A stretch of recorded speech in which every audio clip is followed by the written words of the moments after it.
আসসালামু আলাইকুম। মলি স্বপ্ন পেজ থেকে মলি। আজকে বানাবো নবাবী সেমাই। এই রেসিপিটা অনেক টেস্টি একটা রেসিপি।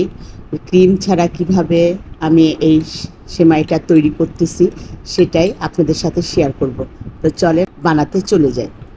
চুলায় কড়াই বসিয়ে 2 টেবিল চামচ ঘি দিয়ে দিলাম। ঘিটা গলে আসলে 3 টেবিল চামচ কাজু বাদাম, 2 টেবিল চামচ কিশমিশ দিয়ে ভালো করে নেড়ে এখানে 1.5 প্যাকেট লাচ্ছি সেমাই দিয়ে দিলাম। দিয়ে ভালো মতো নাড়তে থাকবো। মিডিয়াম জালে 7 থেকে 8 মিনিট ভাজার পরে লাচ্ছি সেমাইয়ের কালারটা চেঞ্জ হয়ে আসছে। এর মধ্যে দিয়ে দিব হাফ কাপ চিনি। মিষ্টিটা আপনারা আপনাদের পছন্দ মতো কম বেশি করে নিতে পারেন।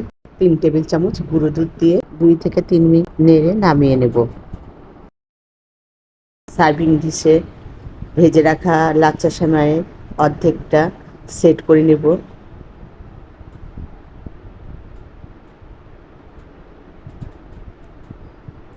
একটু চেপে চেপে সেটটা করে নিয়েছি।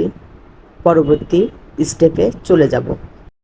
প্যানে লিকুইড মিল্ক 2 কাপ দিয়ে দিলাম। 1 চা চামচ ভ্যানিলা এসেন্স, হাফ কাপ চিনি। মিষ্টিটা এর আগেও আমি বলেছি আপনাদের পছন্দ মতো কমিয়ে বাড়িয়ে দিতে পারেন। কর্নফ্লাওয়ার 1/3 কাপ, 1 টেবিল চামচ ঘি। ভালো মতো আস্তে জালে নাড়তে নাড়তে ক্রিমের টেক্সচারে নিয়ে আসবো। দেখতে পাচ্ছেন গাঢ় হয়ে আসছে। এখানে যে আমি ক্রিম ইউজ করি নাই, টেস্টের কোনো হেরফের হবে না। এখন আমি সেট করে রাখা যে লাচ্ছি সেমাইটা রেখেছি তার মধ্যে ঢেলে দেব। ঠান্ডা হলে আরও বেশি গাঢ় হয়ে যাবে।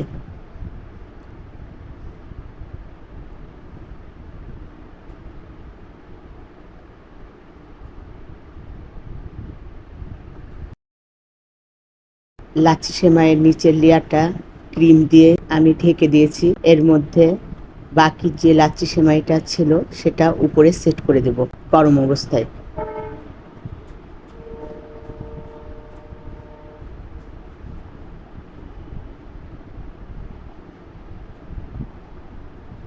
নবাবী সেমাইটা খেতে যে কতটা মজা এভাবে বানালে আপনারা একবার হলেও ট্রাই করে দেখবেন কতটা মজার। ফ্রিজে আমি রেখে দিয়েছিলাম, ঘন্টা 2 পর বের করে নিয়ে এসেছি, সেট হয়ে গেছে। যদি রেসিপিটা ভালো লাগে লাইক শেয়ার কমেন্টস করবেন।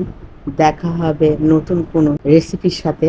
সেই পর্যন্ত আল্লাহ হাফেজ।